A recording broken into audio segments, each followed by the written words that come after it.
जास्त महत्व दिलेलं आहे. कारण मनुष्य प्राणीच फक्त हरिनाम घेऊ शकतो, बाकी कोण हरिनाम घेऊ शकत नाही. आणि म्हणून आपल्याला तालीम दिलेलं आहे आणि मुखानं नाम म्हणायला करून दिलेलं, वाचा दिलेलं आहे. मुखाने नाम आणि हाताने टाळी फक्त माणूसच घेऊ शकतो, बाकी कोण नाही घेऊ शकत. पण त्याच गोष्टीचा आम्हाला कंटाळा आणि म्हणून म्हटलेलं आहे लक्ष ठेवण्याची योनी फिरुनी मानव जन्मविला.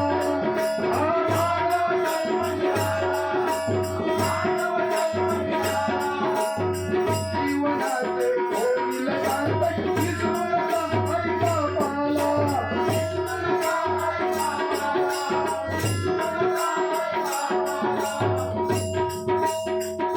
जीवनाचं जर आपल्याला सार्थक करायचं असेल तर आपल्या आईवडिलांची सेवा करा, आईवडिलांना विसरू नका असं सांगितलेलं आहे त्या वेदामध्ये. सगळ्याच गोष्टीचा कंटाळा. आईबाप म्हटलं की कंटाळा येतो. लग्न झालं, चला मी मोकळा झालो आणि मग आईबाप एका बाजूला आणि हा मुलगा एका बाजूला, अशी परिस्थिती आहे आज आपण समाजामध्ये बघतो. चांगलं आहे, काही ठिकाणी चांगलं वातावरण असेल, मी असं म्हणत नाही की सगळंच वातावरण बिघडलेलं आहे, पण काही ठिकाणी अशी परिस्थिती बघायला मिळते. आणि म्हणून सांगितलेलं आहे आपल्याला जर जीवनाचं सार्थक करायचं असेल तर आई बापाला कधी विसरू नका, आई वडिलांची सेवा करा. मायबाप सेवा त्रैलोक्यात मोठी आणि थाटला विठोबा भक्त पुंडलिकासाठी, नाही का. साक्षात विष्णू विठोबाचा अवतार घेऊन भक्त पुंडलिकासाठी आला. कशासाठी? कारण त्या पुंडलिकाने आई वडिलांची सेवा केली आणि आई वडिलांची सेवा करत असताना साक्षात विष्णू आले. पण त्या पुंडलिकाने सांगितलं की माझी मी आई वडिलांची सेवा करतोय, तू जो आलायस तो इथं उभा राहा. ती वीट त्याने दिली आणि त्याला तिथं उभं करायला भाग पाडला. त्याच्यासाठी आई वडिलांची सेवा केली, नाही का. आपण बघतोय आपल्या या महाराष्ट्रामध्ये वृद्धाश्रम जास्त होत चाललेले आहे. श्रीमंताची मुलं जास्त आहेत, नोकरीला गेला, अमेरिकेला गेला आणि आई वडिलांची सेवा कोण करणार? मग गेला वृद्धाश्रमात. इतकी भयानक परिस्थिती आहे. पण वृद्धाश्रमात दोघांचीच मुलं नाही, दोन माणसांची मुलं नाही, दोन कुटुंबांची मुलं नाही. ते कुटुंब म्हणजे एक वारकरी आणि दुसरं म्हणजे शेतकरी. या कुटुंबाची मुलं वृद्धाश्रमात तुम्हाला दिसणार नाही, अशी परिस्थिती आहे. आणि म्हणून सांगितलेलं आहे जीवनाचे होईल सार्थक विसरू नका आई बापाला.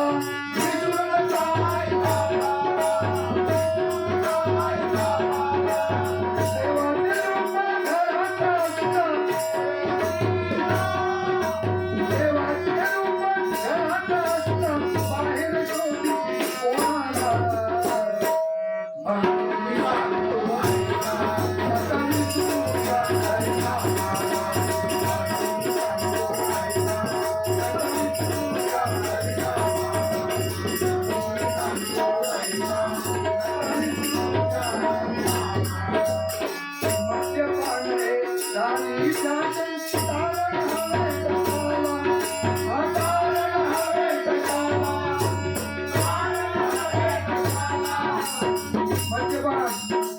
दारू ही आता फॅशन झालेली आहे, नाही का. तरुण मुलं जी आहेत ती असं समजतात की ही फॅशन आहे, घाबरत नाही ते कोणाला. हा, आणि म्हणून म्हटलेलं आहे मद्यपान हे झाली फॅशन, कारण हवे कशाला, कारण हवे कशाला,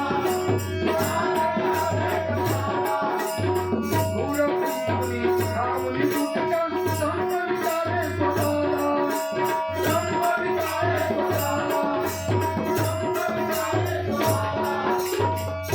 दारू, मद्यपान, गुटखा, तंबाखू ही सगळी व्यसनं या आताच्या तरुण पिढीला लागलेली आहे. आणि ती असं समजतात की आम्ही जे करतोय हे फॅशन आहे, आम्ही जे करतोय ते चांगलं करतोय. पण याचे परिणाम भयंकर वाईट झालेले आहेत. परिणाम इतके वाईट झाले की तुम्ही बघताय समाजामध्ये बापाला मुलाचा खांदा घालायला अशी परिस्थिती परिस्थिती आहे. बाप मुलाला खांदा देतो म्हणजे बापाच्या आधीच तो जातो, अशी परिस्थिती बघतोय समाजामध्ये.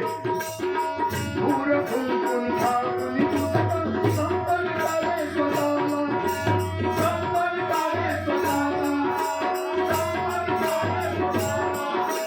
तुझ्याच मागे कोण आहे, तुझ्याच मागे कोण आहे, तुझ्याच पाठी झाला. म्हणून सांगतो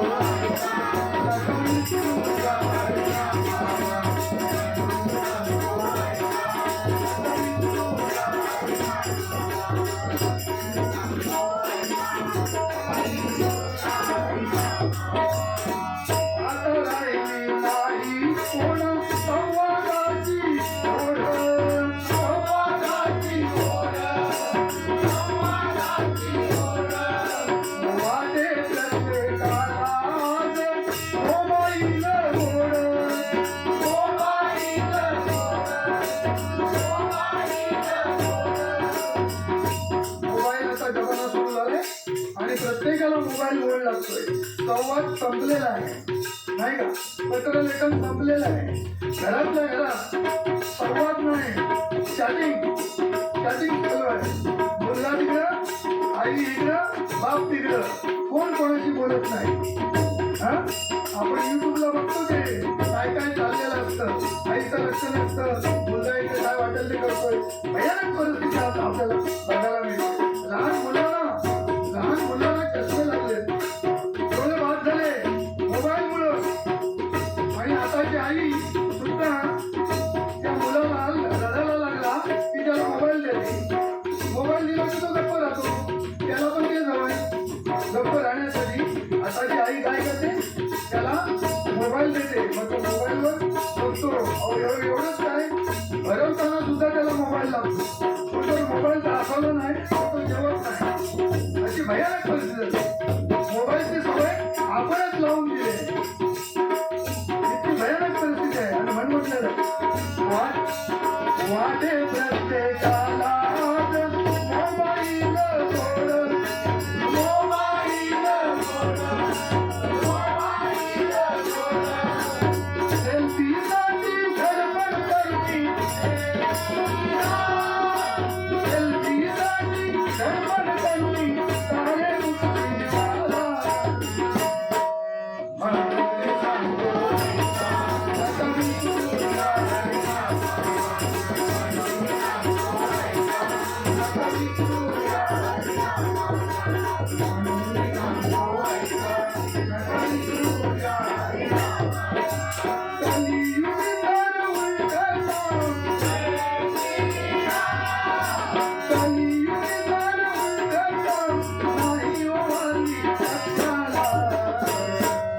Thank you.